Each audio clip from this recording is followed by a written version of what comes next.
Hola, muy buenas tardes a todos. ¿Qué tal? ¿Cómo estáis? Bueno, muchísimas gracias a todos por conectaros a esta reunión entrevista entre la Asociación Española de Enfermos DAP y la asesoría Fidelities, que es la que nos está acompañando en este importante proyecto asociativo que tenemos. Gracias a todos de verdad, y como ya nos hicisteis llegar todas las preguntas que necesitábamos hacerle en este caso a Lorenzo, pues vamos a hacerlo directamente para no perder mucho tiempo y que la reunión nos cunda. Así que vamos a empezar. Tenemos tres bloques. Una es la presentación de los abogados y los servicios que tenemos asociados con ellos. El segundo bloque hablaremos de discapacidad y el tercer bloque de incapacidad laboral. Así que nada, sin más dilación, muy buenas tardes, Lorenzo. Y nada, que queríamos preguntarte en primer momento qué es exactamente lo que cubre el asesoramiento gratuito por ser socio. Bueno, a ver, el asesoramiento gratuito, lo principal es daros la información sobre la viabilidad de cualquier consulta jurídica que podáis tener, además en cualquier rama del derecho prácticamente, menos en la fiscal, que no la llevamos, pero del resto pues sabéis que tenemos despachos especializados tanto en seguridad social como en civil, laboral, penal, concursal, mercantil. Entonces, cualquier duda que os pueda surgir sobre cualquier tema jurídico, lo que vamos a haceros es un estudio de viabilidad gratuito, de forma que, oye, he oído que me puede corresponder esto. He leído que tengo derecho a esto. Oye, me ha pasado esto y me quiero reclamar al banco. Cualquier duda, lo primero que vamos a decir es si es o no viable. A partir de ahí, pues vosotros ya decidís si seguís adelante con nosotros o lo que queráis hacer. ¿Cuál es el procedimiento que hacéis cuando un socio contacta con vosotros? Si es una consulta muy sencilla, que no requiera de estudio de documentación, se resuelve directamente en la llamada, ¿vale? Lo que pasa es que hay muchas que se tienen que analizar documentación. En ese momento, lo que hacemos es, como hay que realizar una serie de transferencias de documentos, pues se firma una hoja de encargo en la que está actualizada la transferencia de datos bajo el Reglamento de Protección de Datos y ahí ya, de hecho, se incluyen todos los posibles honorarios que, en caso de que queráis seguir adelante, tendríais que abonar si ganamos los casos, ¿vale? Es decir, ese es el procedimiento. Si no hay que hacer ningún estudio de viabilidad y la respuesta es tan sencilla como, oye, si me conceden una incapacidad permanente, tengo derecho a un 33% mínimo de grado de discapacidad, la respuesta es sí, con lo cual no hay que investigar absolutamente nada, pero si el caso es, oye, tengo derecho a una incapacidad permanente, pues ahí tenemos que estudiar informes, tenemos que analizar mucha documentación y por eso hay que hacer ese vínculo de alguna manera contractual, aunque luego no sigáis adelante, porque si una vez analizada la viabilidad decidís, si no es viable, pues no es viable y punto. Pero si es viable, tenéis la opción de o bien seguir adelante o bien cerrar el expediente y no hay ningún tipo de coste ni nada por el estilo, ¿vale? ¿Todos los casos son viables? Me refiero, ¿todos los casos aceptan? O si no es así, ¿cuáles no y por qué? ¿Por qué no se aceptan? Bueno, al final es hacer un estudio a medida de cada individuo. O sea, en función de lo que uno solicita o quiere revisar, pues le vamos a pedir una serie de documentos u otros. Si es una incapacidad permanente, pues hay una serie de documentación que hay que aportar. Si es un grado de discapacidad, pues es muy similar, pero es otra documentación un poco diferente. Si es una reclamación a una aseguradora, pues hay que analizar el contrato, etcétera, etcétera. Entonces, en función de lo que cada uno vaya a solicitar o la duda jurídica que tenga, pues le vamos a pedir una documentación u otra y enviarle una hoja de encargo u otra si es que hay que analizar documentación. Bueno, hablamos ahora de la parte económica. Si se aceptara el caso, ¿cómo y cuánto son los pagos que tiene que realizar el socio? Los pagos siempre se hacen cuando ganamos, ¿vale? Es decir, a partir de que tengamos una resolución en vía administrativa o una sentencia en vía judicial es cuando se tienen que pagar los honorarios. Y los honorarios depende del tipo de caso. Pues si es una incapacidad permanente va en función de las mensualidades del momento en el que se consiga. Si es a la primera, pues en vuestro caso es una mensualidad. Si es en reclamación previa son 2, si en primera instancia la vía judicial son 3 y una adicional por cada recurso que haya que interponer o defender. Si es un grado de discapacidad, pues si se envía extrajudicial, es decir, en la fase administrativa, 1000. Pero cada tipología de caso tiene pues es un porcentaje de la cantidad que se consiga. Si es en vía extrajudicial es una cantidad más baja, si es en vía judicial es una cantidad más alta. Pero siempre, incluso en los casos penales, imaginaos que sufrís una estafa. Pues si primero se hace ese análisis de viabilidad, pues a partir de que llevemos adelante el caso, se podrá conseguir, por ejemplo, si es una estafa y lo que se pretende es devolución de cantidades y condena, pues ahí se tendrá que establecer el porcentaje que viene establecido en esa hoja de encargo que os he dicho, si es en la vía extrajudicial o si es en la vía judicial, pero solo tendréis que abonar los honorarios si ganamos. Si no se gana, no se tiene que pagar absolutamente nada. He hablado con algún socio que después de hablar con vosotros me ha comentado que hay un contrato que hay que firmar y es lo que Sí. también se despistan, ¿no? El contrato que se firma, en este caso el socio cliente, con vosotros se le indica que sois los que tomáis las decisiones, tiempos, pasos a dar. ¿Nos puedes explicar los porqués de estas decisiones? Bueno, al final tenemos que tener en cuenta que nuestro modelo de negocio, este que estamos explicando, en el cual solo cobramos y ganamos, nos hace que vayamos de la mano. Es decir, al final nosotros vamos de la mano de nuestros clientes porque nos jugamos, no voy a decir que lo mismo, pero por lo menos va en nuestros honorarios el que ganemos. Nosotros somos los que técnicamente sabemos cómo tenemos que actuar. Es decir, sabemos cómo tenemos que manejar los tiempos, cuándo procede a hacer una cosa, cuándo no, cómo hacerla. Entonces, por eso esa frase, esa cláusula de la hoja de encargo, ¿por qué? Pues porque hay veces que de repente llega un cliente o ha llegado algún cliente y nos dice, es que mi primo, que es abogado, me ha dicho que deberíais hacer esto, esto y esto. Bueno, pues oye, tu primo será muy buen abogado, haberlo hecho con él, lo primero.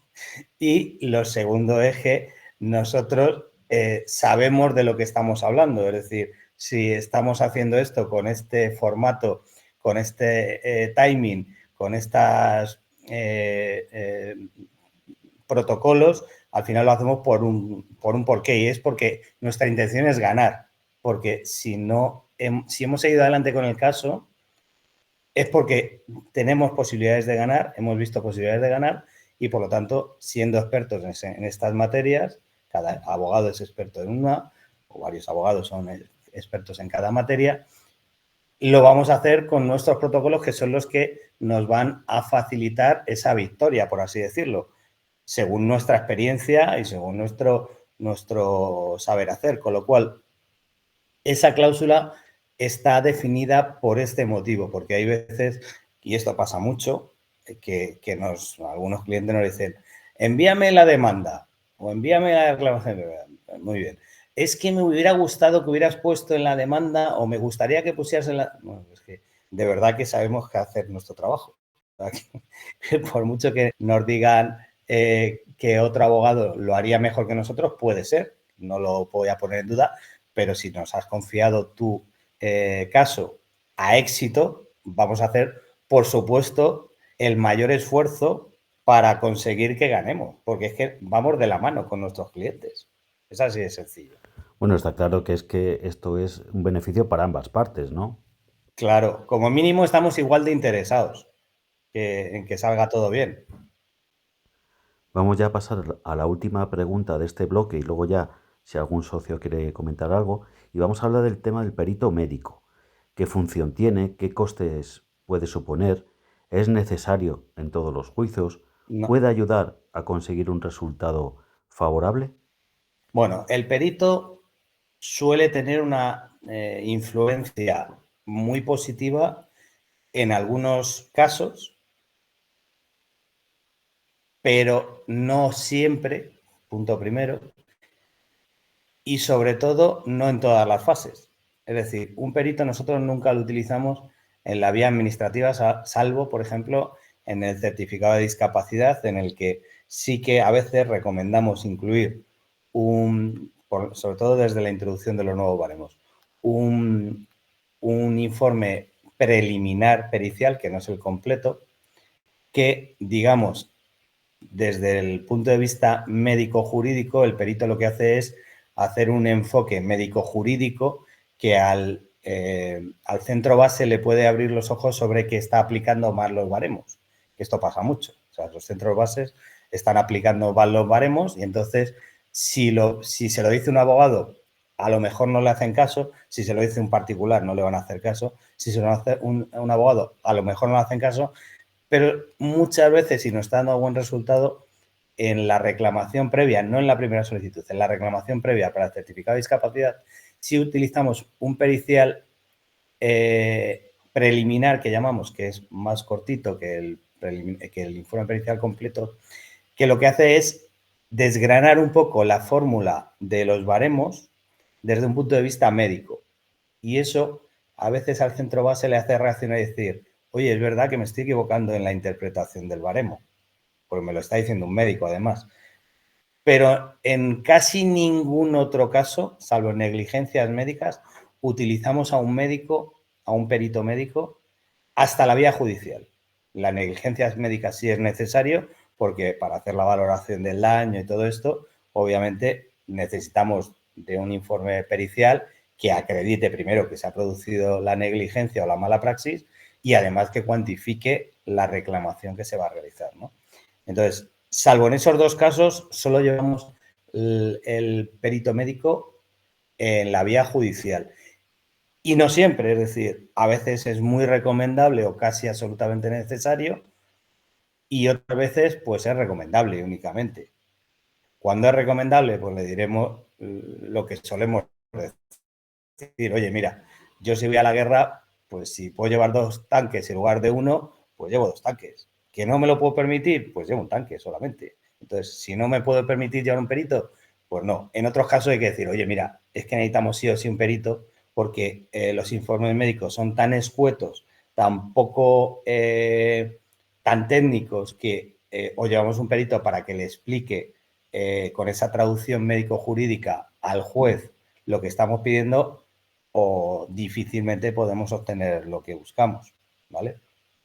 Esa es la explicación, pero siempre nosotros al perito le utilizamos como herramienta, no es algo ni obligatorio ni nada que se le parezca.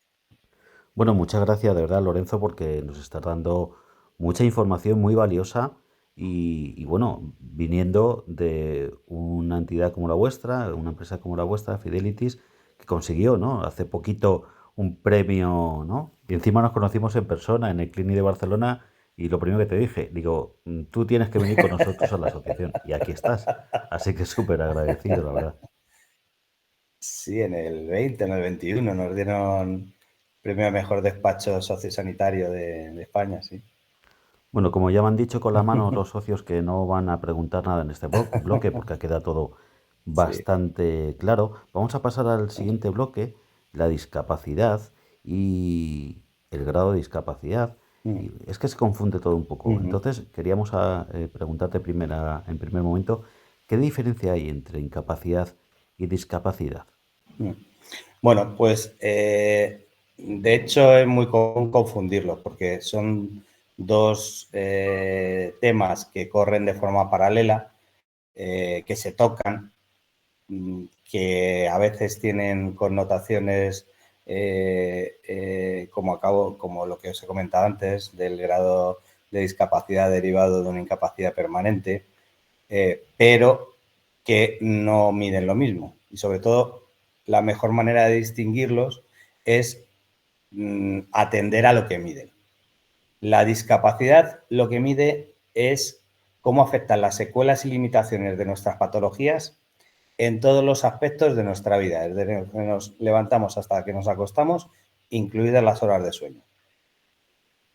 Todo, en nuestra vida laboral, en nuestra vida social, en nuestra vida familiar, en las actividades básicas de la vida diaria, todo, mide todo. Eso es lo que mide el grado de discapacidad. Mientras que la incapacidad laboral lo que mide es única y exclusivamente cómo afectan esas mismas secuelas y limitaciones de nuestras patologías en nuestra actividad laboral. Punto. ¿Vale? Esa es la diferencia y es atendiendo a eso, a lo que mide cada uno, es como más fácilmente las podemos distinguir.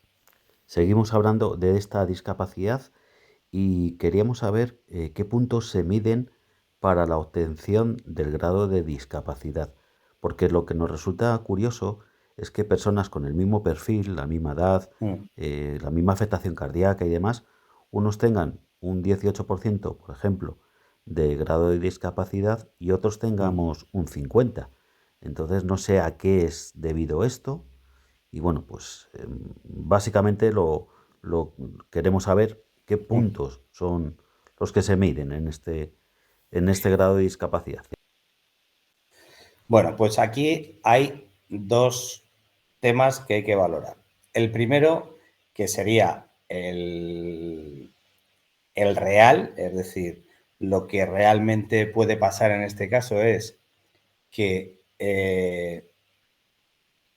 a cada uno nuestras patologías nos afectan de una forma diferente, ¿vale? Y entonces, como lo que mide la discapacidad es cómo afectan las secuelas y limitaciones a cada individuo le afecta de forma diferente. Puede que coincidan en algún caso, pero cuando hay tanta disparidad, normalmente, si es tan similar el caso, suele ser por la segunda parte, que es el factor humano que interviene en la medición. El factor humano que interviene en la medición, aunque sea de la misma comunidad autónoma como comentas, pues depende de dos factores a su vez. Uno, el factor humano de la persona que está haciendo la entrevista o las entrevistas, es decir, del paciente, y otro, el factor humano de la otra parte, de quien nos va a medir.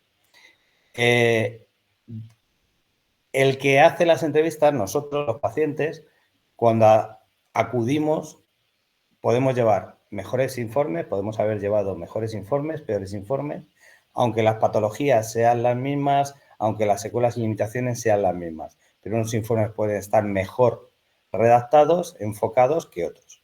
Eso punto primero. Punto segundo, en las entrevistas, quien te hace las preguntas puede haber sido más incisivo, menos incisivo, haberte ayudado más a que des una respuesta adecuada o no. Entonces, cómo se desarrolle esas entrevistas pueden marcar muchísimo ese grado, ¿vale? Porque hay muchos tramos que a lo mejor suman 5 puntos, pero el rango está entre 1 y 5. Si a uno ha contestado bien a la pregunta, le dan 5 y si la contesta mal, le dan 1, como si fuera un examen. Entonces, también depende de cómo haya sido de incisivo, por no decir otra cosa, el entrevistador. Y también luego depende de las directrices que tengan en cada momento en ese centro base, porque esto se va modulando. A lo mejor una persona pasó el reconocimiento, las entrevistas, hace un año y estaban más laxos con las puntuaciones y ahora mismo están más estrictos. O con los nuevos baremos, que hay un Cristo en los centros base increíble, pues muchos evaluadores no saben interpretar los nuevos baremos. Y hay gente que estamos reclamando que le han bajado del, por ejemplo, 56. Esta semana hemos recibido una sentencia que hemos reclamado porque la habían bajado del 56 al 22. Y es que le correspondía mantener un 56 porque no había cambiado nada. Bueno, pues le han mantenido el 56, pero en la vía judicial. Pues le habían bajado el 22 porque se habían equivocado en la interpretación de los baremos. O sea, los nuevos baremos se han introducido para que aquella persona a la que psicosocialmente le afecten más sus patologías se le eleve la puntuación, pero en ningún caso para bajarla. Es decir, una misma persona que antes de los nuevos baremos tenía un 56, tú la introducción de los nuevos baremos no le puedes bajar.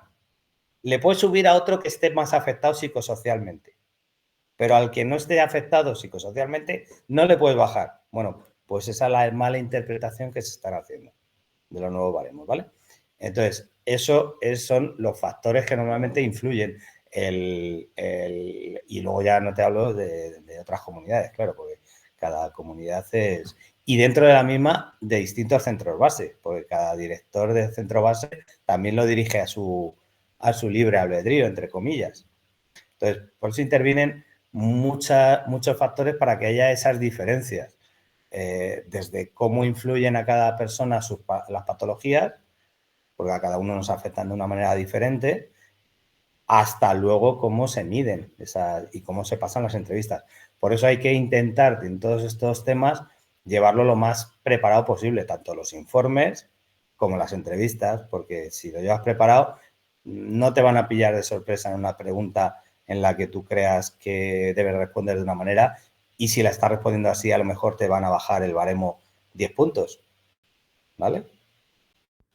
Vale, he visto, Mariluz, que has levantado la mano. Si te parece, cuando ya terminemos este bloque, pues hacemos esas dudas que seguramente que nos surgen a todos. Quería hablar ahora de la entrevista que nos hacen en esos centros bases para ese grado de discapacidad.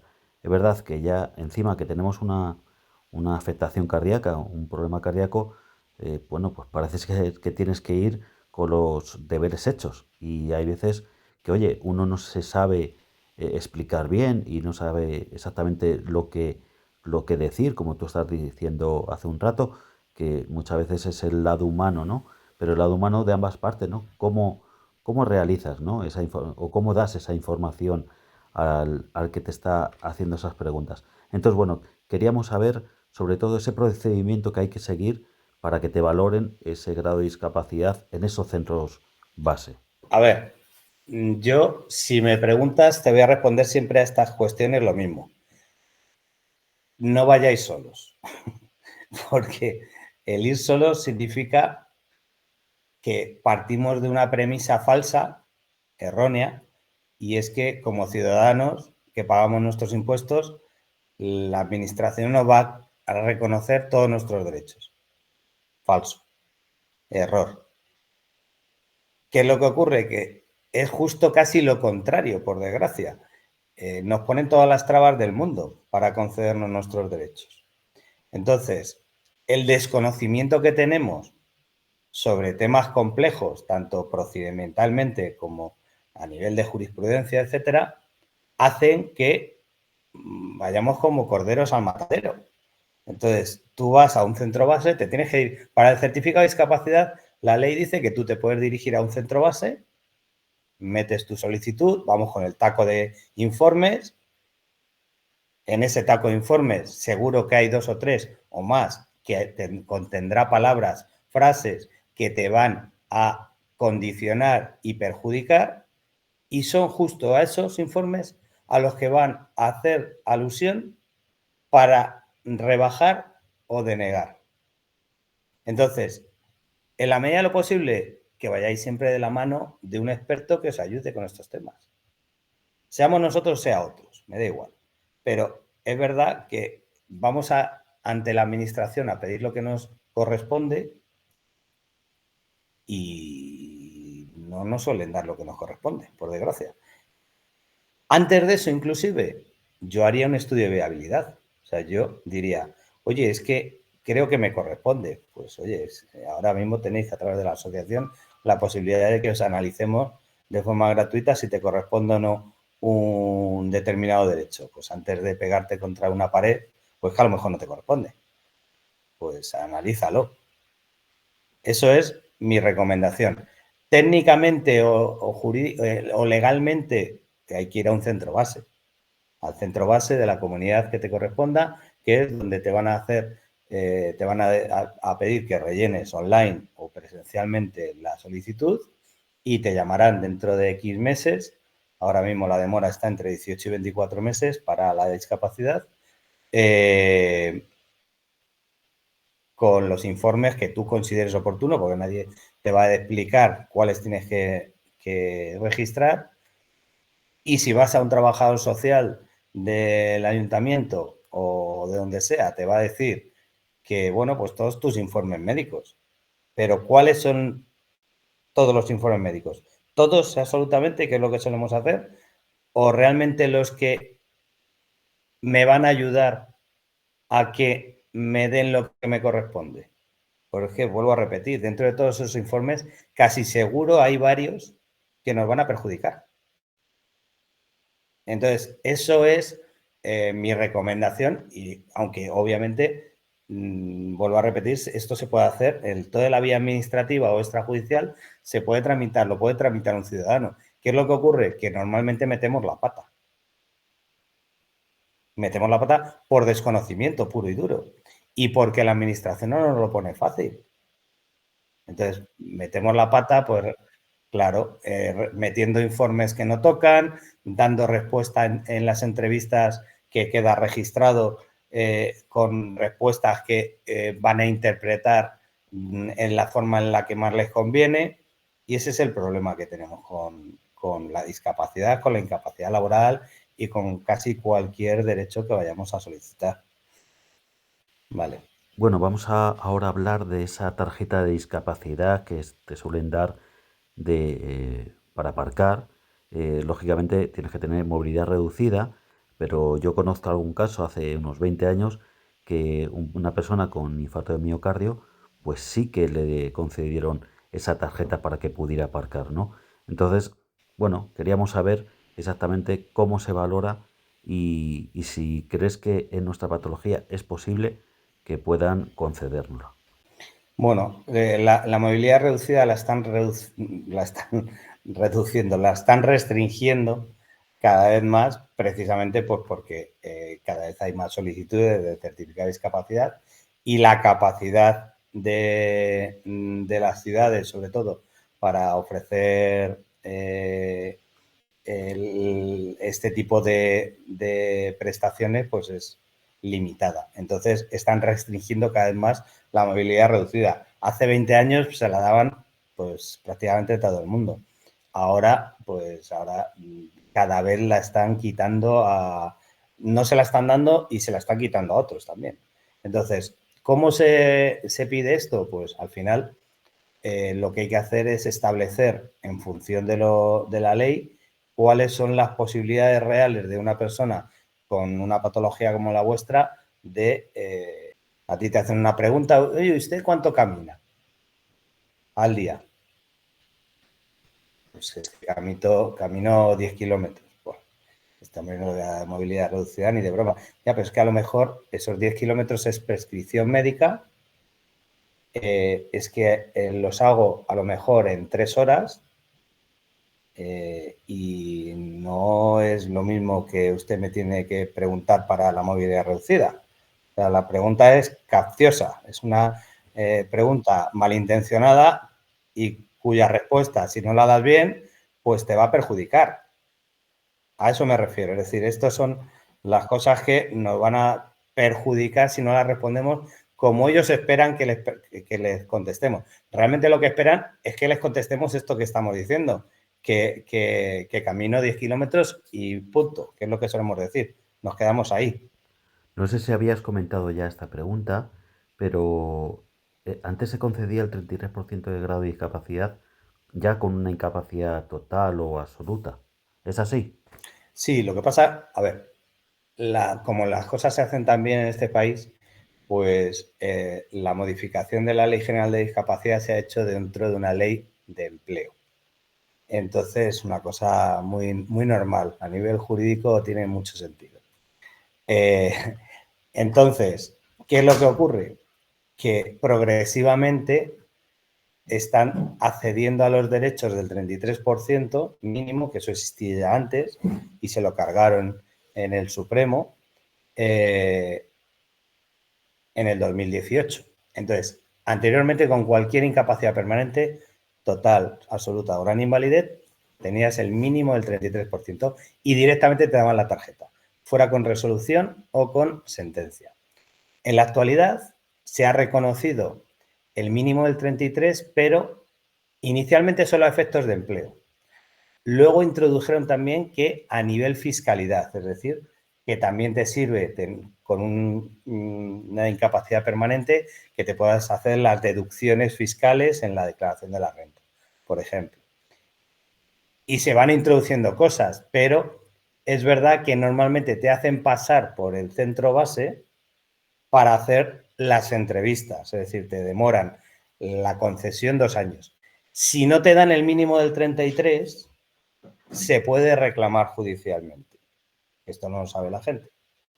Pero como se ha modificado la Ley General de Discapacidad mal y se ha hecho mal y es ambiguo, está la relación ambigua, pero ya tenemos sentencias que avalan que ese certificado de discapacidad es para todos los efectos, no solo a efectos de empleo ni a nivel fiscalidad, sino a todos los efectos. Lo que pasa es que están haciendo pasar por las entrevistas en casi todos los casos.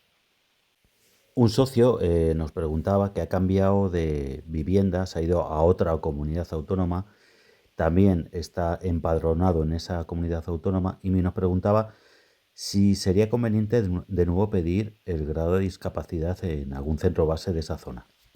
Puede solicitar que se lo homologuen y si a él le conviene más pasar en esa comunidad todo el proceso para que le den un grado más alto, pues puede hacerlo perfectamente también. Es decir, puede hacer las dos cosas.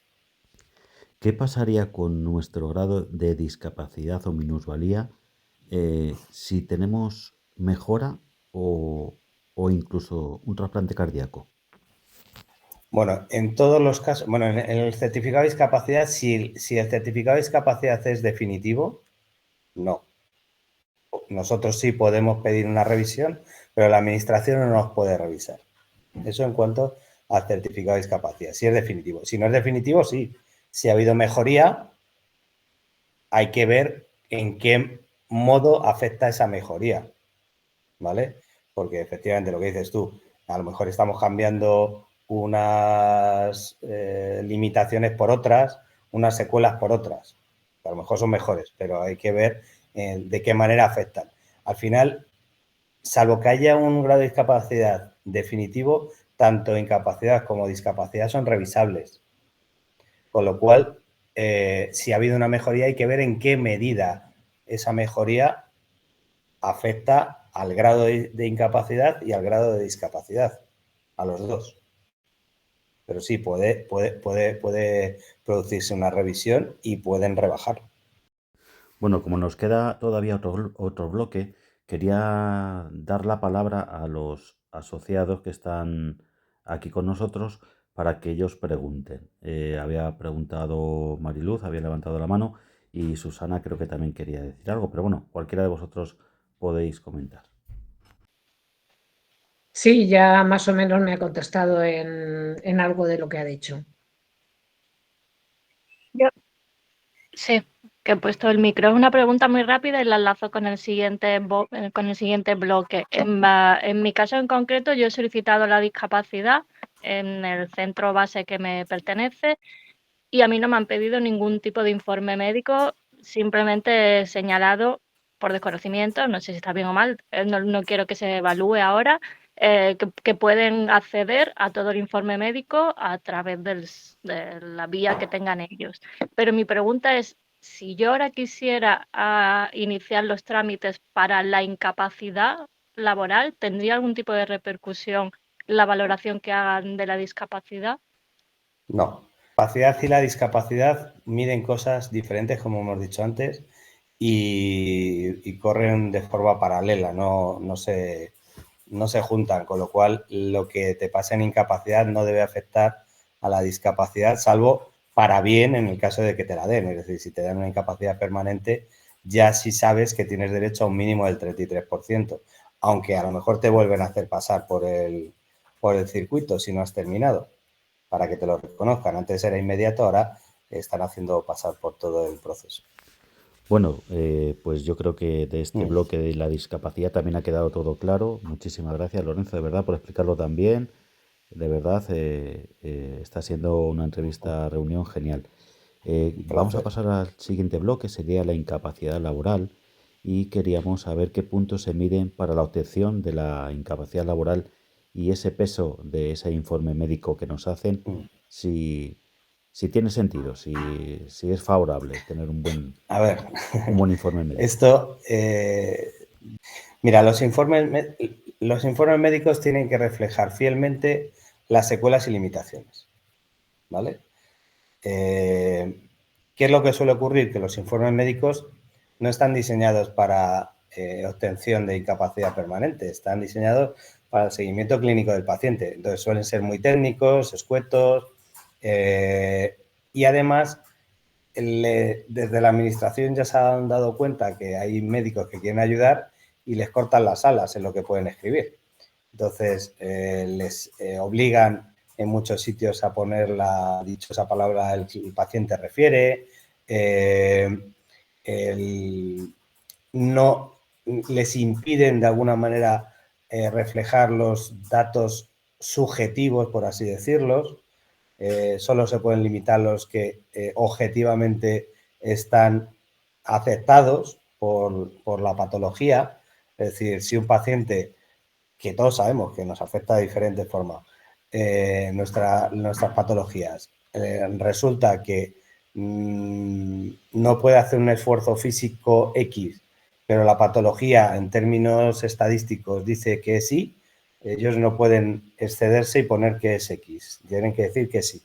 Entonces, bueno, esto es lo que contra lo que estamos luchando, haciendo pequeños cambios en los informes que nos ayudan jurídicamente a defenderlo tanto en la vía administrativa como sobre todo en la vía judicial, porque la vía administrativa se ha convertido en un filtro perverso por el cual la administración deniega casi por sistema y ya me reclamará aquel que realmente lo necesite, ¿vale? Eso es en lo que se ha convertido el tribunal médico. No es que te vayan a dar lo que te corresponde, sino que vas a tener que reclamar si realmente lo necesitas. Eso es el tribunal médico hoy en día y esto lo puedo defender porque las estadísticas son muy claras. Deniega el 97% de las solicitudes de incapacidad permanente que se presentan en este país. Luego se gana a ver, cierto es que hay mucha gente que presenta una solicitud de incapacidad permanente porque tiene un uñero. Vale. Entonces nos meten a todos en el mismo saco, a los que tenemos una enfermedad grave y a los que tienen un uñero, y dicen, pues es que todos me están intentando engañar, todos me están exagerando, todos me están mintiendo. Y entonces ese es el problema. Los informes no son todo lo buenos que podrían ser o deberían ser, porque no suelen reflejar fielmente las secuelas y limitaciones. Y luego en las entrevistas metemos la pata. Cuando vamos a pasar al tribunal médico vamos nerviosos, ¿qué me van a preguntar? Pensamos además que nos vamos a enfrentar allí pues eso, a 12 jurados, y al final es un señor que sabe probablemente menos que vosotros, un señor o una señora, que sabe probablemente menos que vosotros de vuestra propia enfermedad y que va a preguntar lo que buenamente le parezca y poco más. La mayoría de las personas que están en el tribunal médico ni siquiera han hecho consulta en su vida. Es decir, han optado a la plaza por oposición, con lo cual saben muy poco de las enfermedades.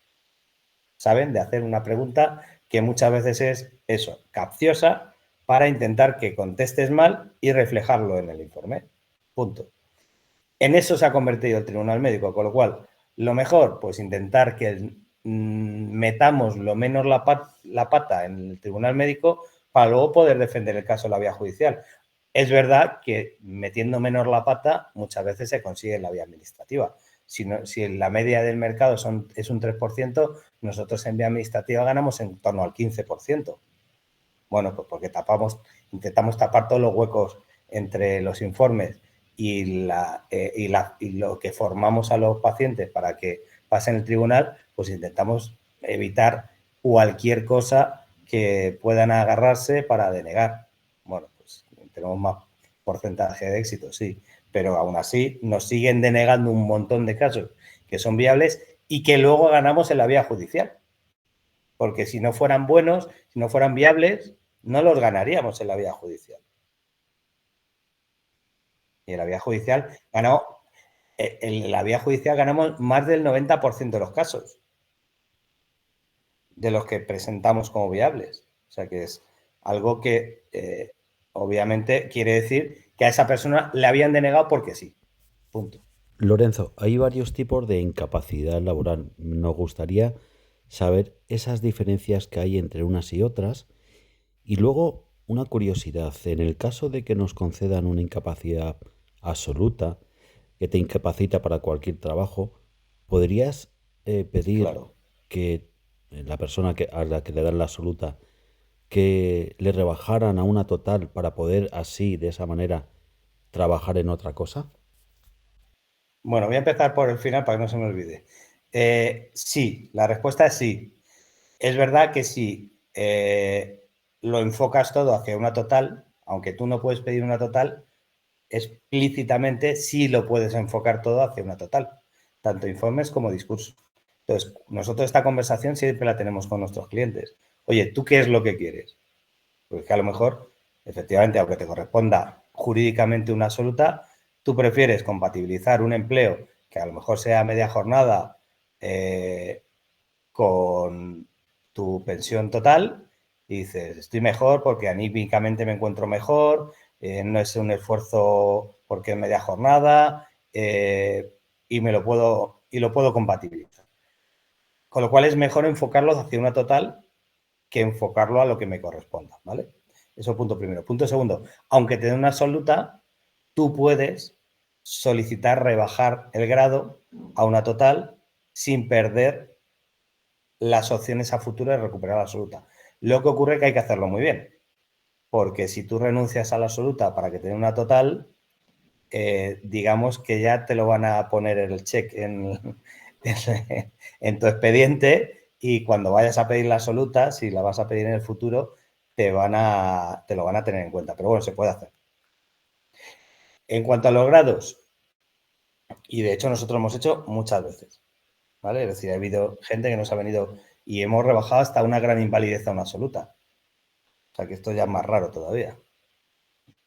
Pero por otros motivos. O sea, era un tema ya de una persona que entendía que ella estaba inválida. Pero bueno, era un tema ya psicológico. Pero bueno, era un tema que ya no quería sentirse inválida con una gran invalidez. Pero chica, si al final es solamente cobrar más, dónalo tú si quieres después. No.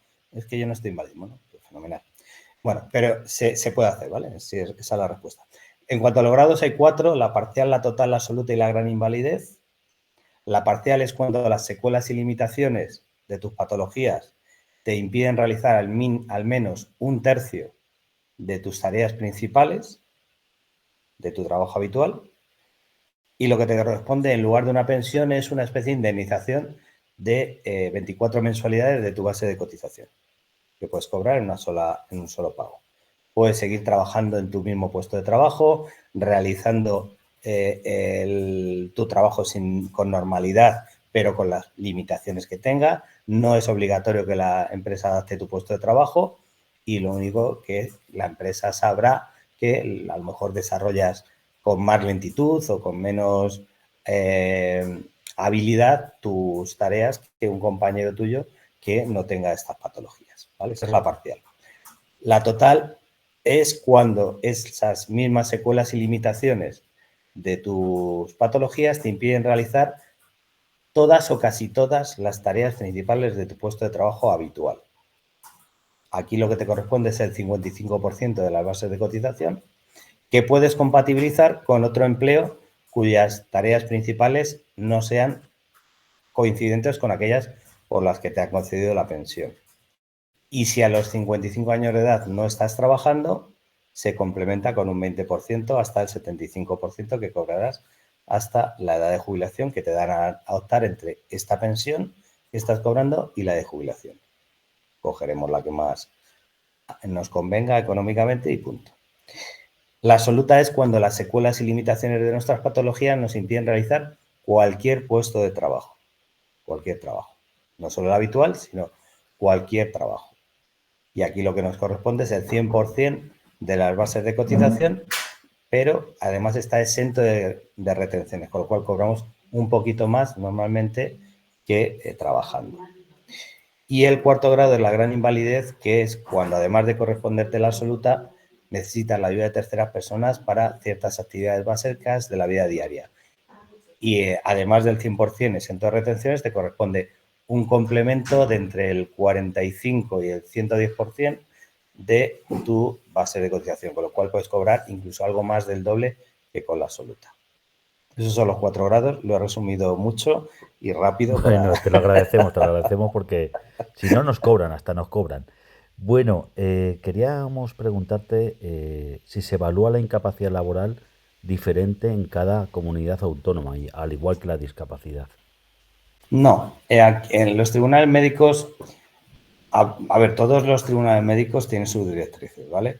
Es verdad que en algunas comunidades autónomas son un poquito más duros que en otras, pero como al final la incapacidad permanente, la competencia no está transferida a las comunidades autónomas, es competencia estatal, más o menos son bastante, voy a decir, coherentes dentro de la incoherencia que hemos comentado antes, pero sí suelen ser bastante similares. Y la mayor parte de las comunidades, aunque unas sean más laxas que otras en la concesión, tienen los mismos porcentajes de denegación, o sea que la variación es mínima. Puede variar que el entrevistador, en este caso, el evaluador, se haya levantado de peor humor o de mejor humor, pero poco más. O sea, porque hay veces que ni te dan los buenos días, ni te preguntan. Ya le llegará la resolución a casa y punto. Pero poco más, es decir, al final no es, al ser competencia estatal, es muy similar. Una vez que nos presentamos al tribunal médico, ¿qué tenemos que hacer cuando es rechazada la incapacidad, sea cual sea, la absoluta, la total? Vale, pues ahí tenemos 30 días hábiles para presentar una reclamación previa a la vía judicial en la que hay que argumentar por qué no estamos de acuerdo con la decisión del tribunal médico. ¿Vale? Ahí hay 30 días hábiles. De hecho, ya hemos generado jurisprudencia por la que, aunque se nos pase ese plazo, podemos presentar una reclamación previa extemporánea que se llama pasado ese plazo. ¿Vale? Y además es obligatorio presentarla a la demanda, a la vía judicial. Aunque se nos pase el plazo, hay que presentar una reclamación previa a la demanda. Después de esos 30 días, hay que presentar esa reclamación previa y la administración tiene 45 días para respondernos, 45 días hábiles para respondernos. Si no contestan, que muchas veces no contestan, se presenta la demanda por silencio administrativo. Si contestan en el plazo de 45 días hábiles y la respuesta sigue siendo negativa o no en el grado que nos corresponde, pues se presenta demanda en la vía judicial en los 30 días siguientes a la respuesta o al silencio administrativo.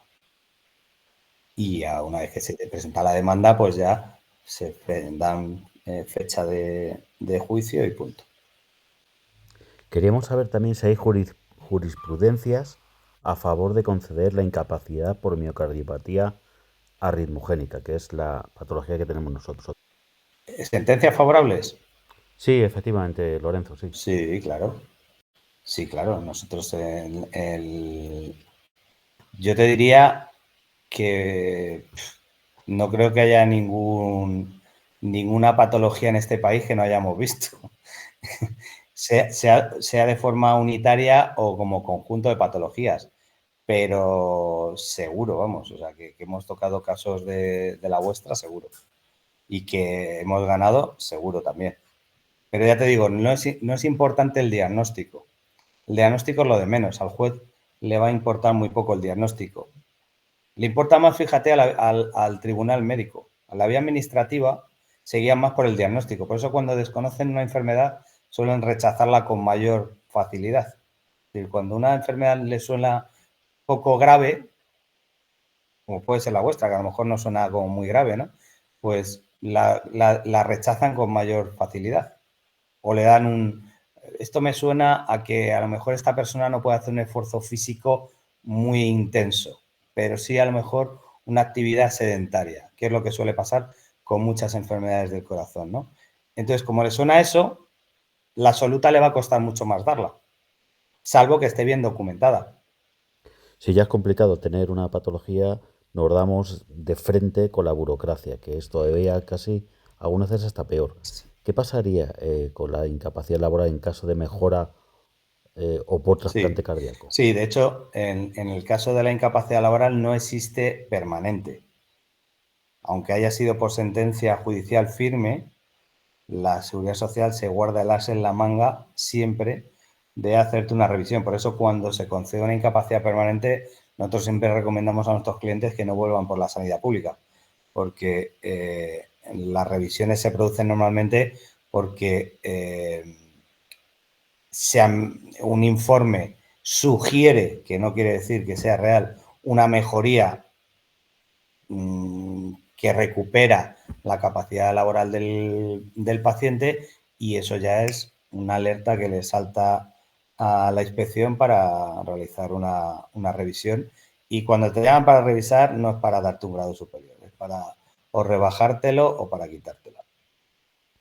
Entonces nos la pueden revisar aunque tengamos una incapacidad permanente. No hay ninguna permanente. A partir de 6 meses o 1 año o 2 años, depende de cada resolución. Antes era siempre a partir de los 2 años. Ahora es, dependiendo de la casuística, le dan 6 meses, 1 año, 2 años o 18 meses. A partir de ese periodo, la administración puede revisarte cuando quiera, incluidas las sentencias firmes. Es decir, que no quedéis tranquilos tampoco si lo habéis conseguido en la vía judicial, porque si lo habéis conseguido en la vía judicial y vais a vuestro cardiólogo y os hace un informe que sugiere mejoría, que no quiere decir que haya sido una mejoría terrible, sino que estáis un poquito mejor, pues eso puede ser susceptible de revisión. ¿En este proceso la edad influye? Sí, a partir de los 55 años no suelen llamar a revisión para quitarte una pensión, porque al final lo que genera es un efecto de, digamos, traspasar un problema de un departamento a otro del Estado. Al final, un desempleado de 55 años se convierte en un desempleado de larga duración y no les compensa, con lo cual es raro que a partir de los 55 años llamen a revisión a alguien. ¿La cuantía económica asignada está basada según las tablas del INS o teniendo en cuenta las cotizaciones previas? Lo que se computa son las cotizaciones de los últimos 8 años, salvo para la parcial, que es la base reguladora. Pero para las 3 pensiones, lo que son pensiones puras, la total, la suelta y la gran invalidez, se computan las cotizaciones de los 8 años anteriores al hecho causante, ¿vale? Con lo cual, si has cotizado más, te corresponderá una pensión más alta, y si has cotizado menos, pues más baja. En el caso de la absoluta, está topada al máximo de la pensión anual, que en este caso son 3.005 euros, me parece, o 3.015 euros o una cosa así. Cada año va subiendo un poquito. Pero todas las pensiones están en función de tus cotizaciones de los últimos 8 años. Sobre el seguro de convenio, ¿está obligada la empresa o mutua a tenerlo? Una vez conocida la resolución de incapacidad, ¿la empresa realiza el abono extra de la cuantía económica de forma automática o debe solicitarla el trabajador? Bueno, no están obligados. Cada convenio recoge una serie de condiciones y la indemnización por incapacidad permanente lo recogen algunos y otros no. Y las empresas no están obligadas, sea por convenio o sea individualmente. Cada una, si el convenio colectivo sí que lo recoge, pues todas las empresas de ese convenio están adheridas al convenio y por lo tanto lo tienen, pero no están obligadas las empresas, por ejemplo, que no están en un convenio colectivo a suscribir un seguro que incluya la indemnización por incapacidad permanente. Y tampoco los convenios, no es obligatorio que suscriban una indemnización por incapacidad permanente. Es verdad que lo suelen tener, porque las aseguradoras lo ofrecen, pero no es obligatorio. Lo que sí que es cierto es que la mayoría lo deniega. Es decir, no es que lo tengas que pedir, es que te lo van a denegar casi con toda seguridad.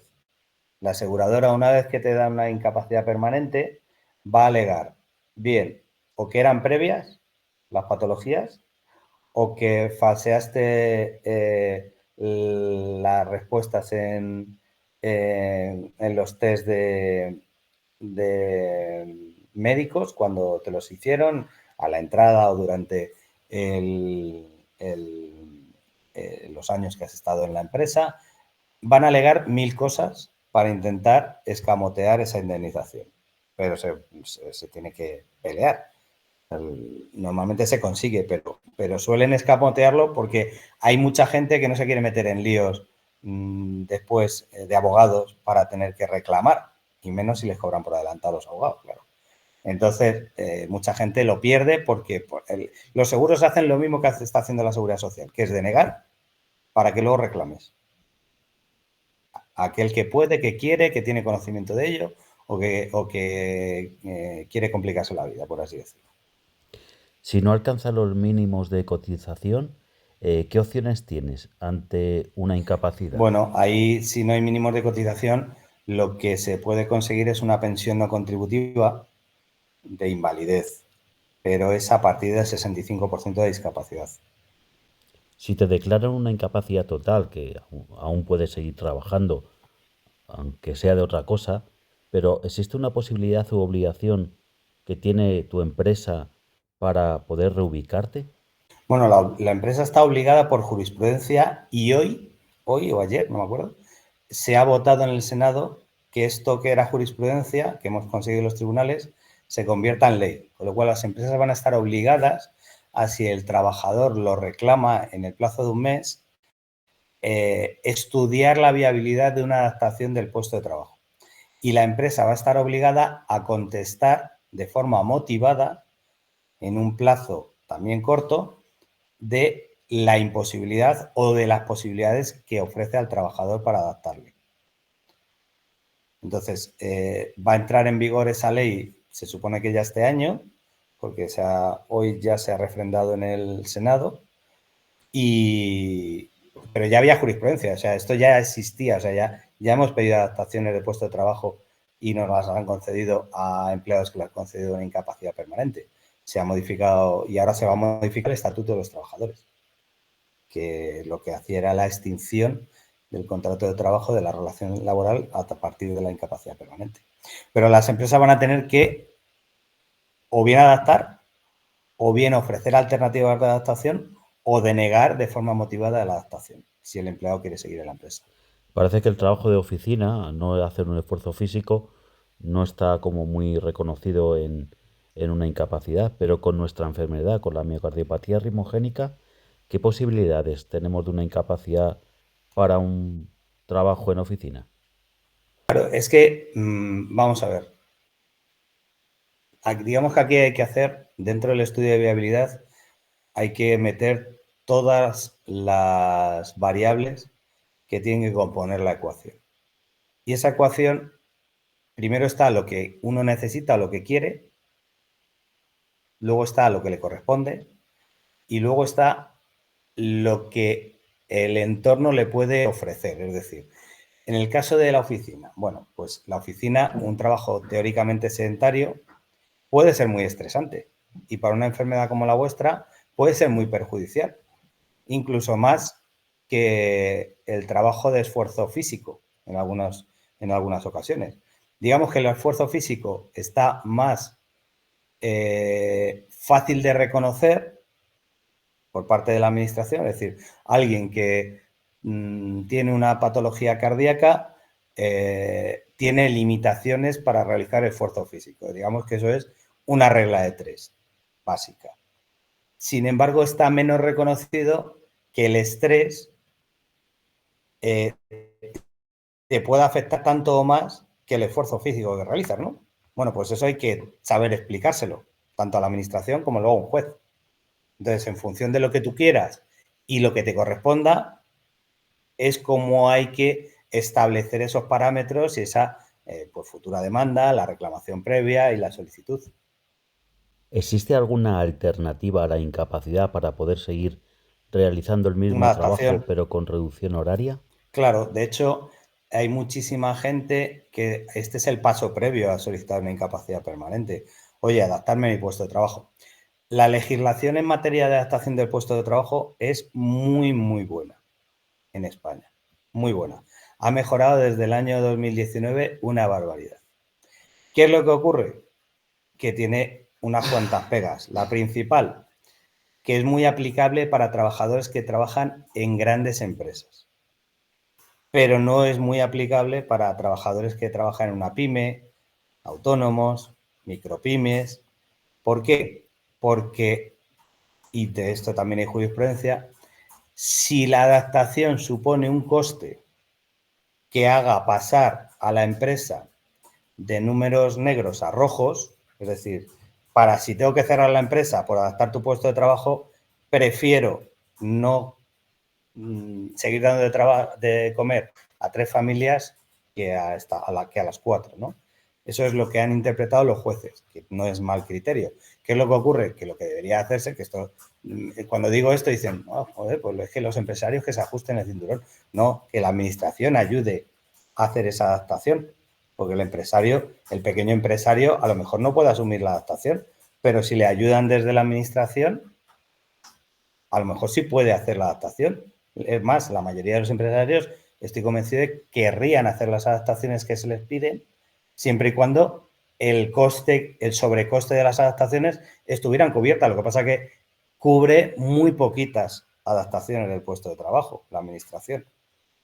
Las físicas, pero, por ejemplo, que alguien solicite una jornada intensiva, que es una adaptación del puesto de trabajo, para por la tarde tenerla libre y poder hacer yoga, meditación o lo que sea que le venga bien a su enfermedad, que es una adaptación de puesto de trabajo muy buena, o teletrabajo, que también es muy buena. Hay muchas empresas que para hacer eso necesitarían contratar a otra persona y a lo mejor le supone esa adaptación un sobrecoste que no se pueden permitir. Eso es lo que la jurisprudencia dice que va en contra de la ley. La ley es muy buena sobre el papel, pero aplica mal, porque España es un país de pymes, micropymes y autónomos. Entonces, si trabajáis en una empresa grande, es fácil conseguir la adaptación. Bueno, fácil, hay que hacerlo bien, pero se puede conseguir porque la ley es favorable en este sentido. ¿Cómo se puede conseguir la incapacidad permanente parcial y cómo demostrar esa reducción del rendimiento? Bueno, la parcial está muy en desuso. La están concediendo casi exclusivamente para accidentes laborales, casi exclusivamente, o para enfermedades laborales, pero ya está en desuso. Al final, la administración, por supuesto, intenta no darte nada, pero si te da una total. O sea, la parcial está, o sea, se limita, pues, por ejemplo, cuando un carpintero se corta con una sierra 2 falanges, pues ahí te corresponde una parcial y te dan una indemnización de la 24 mensualidades, pero si no, te lo deniegan, si no es eso, accidente laboral o enfermedad laboral, te lo deniegan directamente o el siguiente paso que te suelen dar es la total, porque digamos que eso, de hecho, es una cosa un poco extraña, o sea, no es una pensión, no es una especie de indemnización, el Estado actúa como aseguradora, es una cosa que está ahí en la ley, pero hay unas cuantas cosas de esta ley que habría que cambiar. Pero bueno, la parcial, no os centréis en ella porque es muy complicado de conseguir. Bueno, pues hemos hecho todas las preguntas. Gracias a Fidelities y por supuesto a Lorenzo Pérez por ofrecernos todas estas respuestas. Hay cantidad de material genial. Estamos súper contentos y agradecidos. Y ahora quería abrir un poco de debate o que algunos de los socios pregunten de los que están aquí presentes y a ver quién puede aportar alguna pregunta y alguna duda que tengan. Yo tengo una pregunta. Dime. En términos de timing, considerando que muchas veces esta enfermedad tiene como picos y valles o etapas en las cuales estás peor, estás mejor, o sea, ¿recomiendas iniciar estos trámites? Porque tampoco sé, porque enlaza con otra pregunta que es, agotando el máximo de posibilidades administrativo judicial, ¿cuánto tiempo podría llevar para tener una resolución final, ya sea positiva o negativa? Y teniendo en cuenta eso, si recomiendas iniciar estos trámites cuando la enfermedad está mostrando su cara más perversa, o si eso ayudaría por tener informes Sí, médicos suficientes con la problemática a tope. claro, vamos a ver. Por ejemplo, todas las enfermedades que cursan con picos son problemáticas en cuanto a que la evaluación que hace la Seguridad Social suele ser sobre los valles. Entonces, decir, bueno, pues si esta mujer resulta que durante 6 meses al año está fenomenal, pues que el resto se pida la baja y no le paga una pensión y sigue cotizando. Esa es la traducción. Entonces, eso hay que intentar corregirlo en los informes. ¿Cuándo hacerlo? Pues ahí está, en función de lo que nos contéis y de lo que veamos en los informes, lo que os vamos a recomendar. No va a ser igual para todos los pacientes, para todos los clientes. Va a depender mucho de ese traje a medida que tenemos que hacer de cada uno. Entonces, tenemos que hablar con vosotros, estudiar informes y ahí tenemos, venga, sí, vamos a meterlo ya, o estás preparada, es viable hacerlo ahora, o no, vamos a esperar porque esto hay que trabajarlo más, o hay que hacer según qué cosas, o esperar a que pasen según qué cosas. Y luego, en cuanto a timing, en la vía administrativa, legalmente son 135 días hábiles, es decir, unos 6 meses. Se lo están pasando por allí mismo, es decir, y como no se les sanciona, no tiene ningún problema por pasárselo, pues nos estamos yendo a vía administrativa que, incluida reclamación previa, igual se va un año. Hay una demora, todo es demora y ya está. Y con eso lo hacen todo. Nosotros, obviamente, intentamos que no metemos muchos escritos de impulso procesal, bla, bla, bla, bla, bla, bla, y con eso se ganan tiempos. La vía judicial, la media está entre 9 y 12 meses. Pero también depende mucho del juzgado que te toque y de la provincia. Pues hay provincias como Cádiz donde la demora está en 2 años de la vía judicial.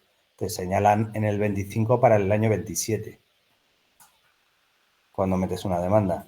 Y hay otras como Madrid, Barcelona y tal, que pues la media estará en eso, 9-12 meses, más 12, pero por ahí. Has levantado la mano, Jorge, así que nada, tienes la palabra, es tu turno. A ver, Lorenzo, para ser considerado una familia como familia numerosa, ¿vale? Yo en mi caso tengo 2 hijos.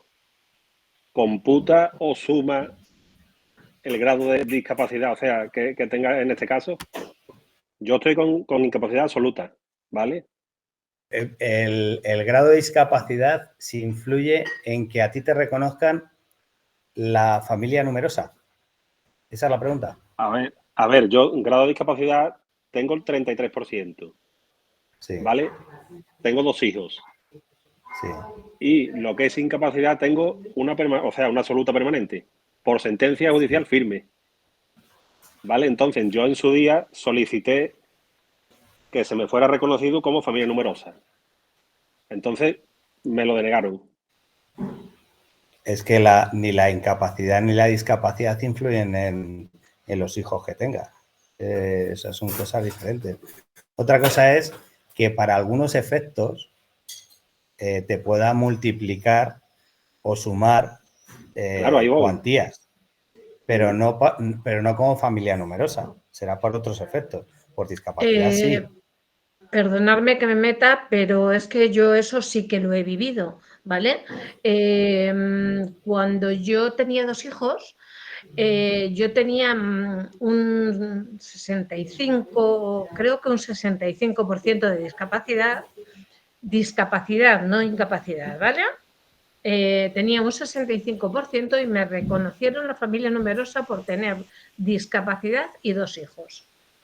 ¿Pero para qué efectos? Claro, ahí va la pregunta mía. ¿Pero para qué efectos? Para todos. Familia numerosa no. Para todos los efectos. No, lo que pasa es que el 65% de grado de discapacidad es equiparable para muchas ayudas al de familia numerosa. Tengo mi tarjeta de familia numerosa, o sea, mi cartilla, mi libro de familia numerosa, ¿eh? Por tener el certificado de discapacidad. 2 hijos y más del 65% de discapacidad. Y más del 65% de grado de discapacidad. Bueno, pues puede ser que en alguna comunidad lo hagan, no lo sé. Yo te digo que ahí es la duda mía también. Ahora mismo pues no, ¿vale? Ahora mismo no, porque ya no tengo 2 hijos, pero en su momento, cuando tenía 2 hijos, a mí ¿Y en qué comunidad estás tú? En Madrid, en Madrid. ¿En Madrid? Esto lo voy a mirar porque no, la verdad es que no lo desconozco. Yo te puedo enseñar, no o sea, te puedo mandar, quiero decir, sí. porque le tengo guardado como recuerdo, el libro de familia numerosa. Pues ya te digo, en principio, hoy en día no, pero lo voy a verificar por si acaso, porque ya te digo, las competencias en materia de discapacidad están transferidas a las comunidades autónomas. Entonces, cada una hace un poco lo que le da la gana. Entonces, no quiere decir que si en Madrid, por ejemplo, se ha inventado hoy Ayuso que por el certificado de discapacidad te dé no sé qué, pues lo tenga que hacer en Cataluña y en Comunidad Valenciana. No tiene por qué. De hecho, no son las mismas ayudas, no son son bastante parecidas, pero no son exactamente las mismas. Entonces, puede ser que en algún momento hayan equiparado el 65% a la familia numerosa, no lo sé, te lo voy a averiguar. Yo ya te digo que yo lo tuve en su momento. Sí, o sea, te lo puedo asegurar. Sí, vamos. Te lo voy a averiguar porque, pues no te creo, pero te digo que no es una... Sí, yo tengo, y perdona Lorenzo, yo tengo un caso en la familia que, y al igual que yo, tiene 2 hijos. El padre tiene una discapacidad, o sea, una incapacidad absoluta total, total permanente.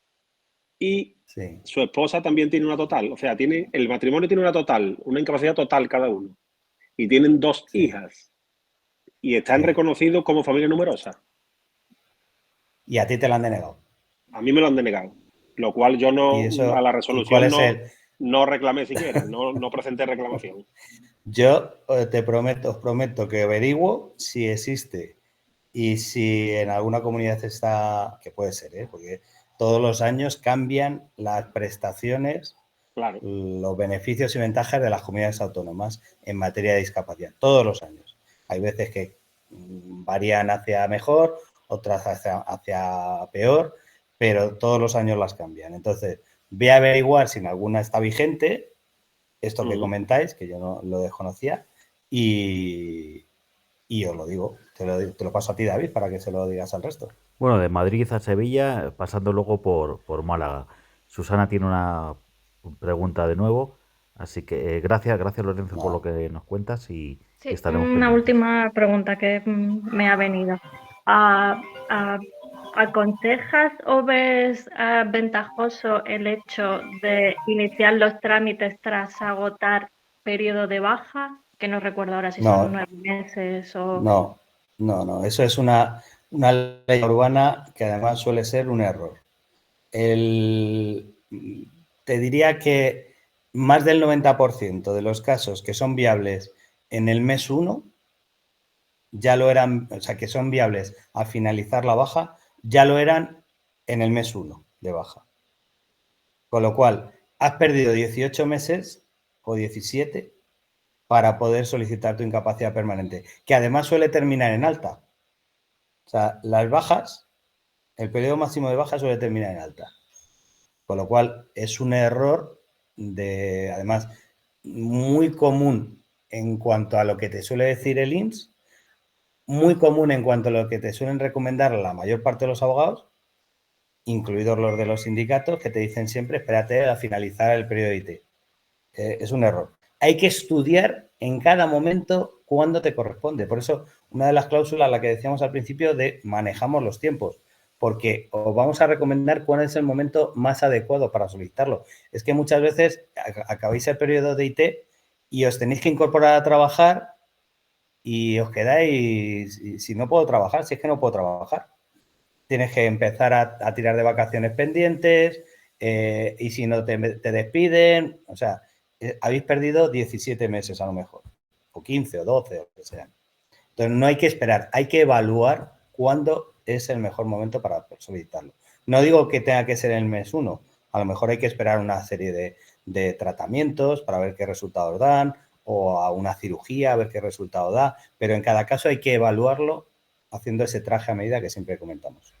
No sé si habrá alguna pregunta de algún socio, alguna socia más. La verdad es que nos estamos beneficiando bastante con tanta información. Muchas gracias, Lorenzo. Y bueno, pues de nuevo, gracias a todos los que os habéis conectado en esta ocasión también para formular estas preguntas. Todas estas preguntas han venido de socios y socias afectados por miocardiopatía ritmogénica, hipertrófica y dilatada y portadores de DAI. Y bueno, pues los que estamos aquí estamos acompañando un poco esta sesión, pero viene dado de todas las personas que nos han mandado sus preguntas. Perdona que sea atrevido, Lorenzo, pero yo no sé si tú eres paciente por tu forma de hablar. Dime. Es que me extraña cosas que dices. Sí, pero no de cardíaco. Yo soy paciente, sí. Yo tengo una enfermedad crónica y obviamente no... Pero fíjate, aunque sea una enfermedad crónica, en mi caso no estoy para una incapacidad permanente. Ni siquiera estoy para el grado de discapacidad. Entonces, y muchos compañeros de mi enfermedad tienen las dos cosas. Pero por eso os digo que el diagnóstico no sirve para nada. Yo conozco una empresa que se llama Fidelity, son muy buenos. Te lo voy a recomendar. Que me lo evalúen.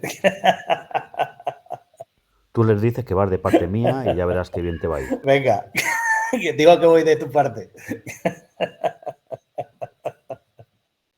Nada, bueno, ahora fuera bromas, la verdad es que ha sido una sesión muy enriquecedora donde nos has contestado a todas las preguntas, había bastantes en estos 3 bloques. Gracias a todos los socios que se han conectado nuevamente, a todas esas preguntas que nos han hecho llegar y de verdad que nos has tranquilizado porque en estas historias que nos metemos los pacientes, ya encima le sumamos a nuestra patología, le sumamos todas estas cosas, toda esta burocracia y siempre es bienvenido pues una ayuda, ¿no? Así que os lo agradecemos, ese asesoramiento gratuito que tenemos para los socios. Un placer haberte tenido en esta sesión y espero volver volver otra vez a otra reunión. Ya sabemos que esta reunión se está grabando y agradecido, Pues nada, un placer y hasta la próxima. Haremos otra cuando queráis. Bueno, pues lo dicho, no te vayas muy lejos, Lorenzo, que nos vas a hacer falta en muchas ocasiones. Fenomenal. Gracias a todos, hasta la próxima. Un abrazo a todos. Perfecto. Venga, hasta luego. Pues un placer. Gracias. Chao. Pero Chao, hasta gracias. la próxima. Encantado, Lorenzo.